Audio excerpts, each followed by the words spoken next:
Getanya beramal tapi batu. Makna batu hana manfaat sia-sia dengan konsep dipena ria atau ujub. Ujub menganggap droteh lebih. Yang sini ada semayang tak ada ke tiga ada nunggu imum.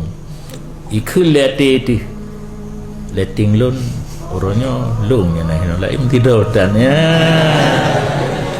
Kai the nyan walaupun disihke tadang dengan pakaian yang bersih, pakai terban lah, pakai ridak lah, sugo lah, logonya lah bak punyung raunan lah, kai cok gedi nyan konsep Pak Syekh.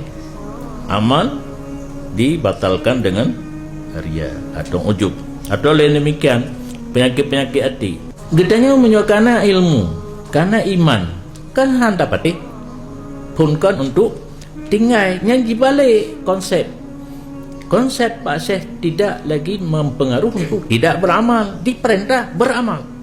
Nyo hino bak mubalik konsepnya tanya anak datang hanya yang biasa aja hitam orangnya kah diu dia beda bagah itu kah ada beda ada perintah Pak Syekh kita kata pun kalian jak bagah mana-mana aju pergi semayang aju cok wajah-wajah yang putih tu turban sajadah lam suka ke dia suka baik tinggal bawa sabah lam kai perintah leh tak semayang syam itu lok ria syam itu lok ujub syam itu lok dengki ka keji bangsa apa. Maka konsep setan pertama tidak beramal, kata beramal diusahakan amalan kita yang berubah 3.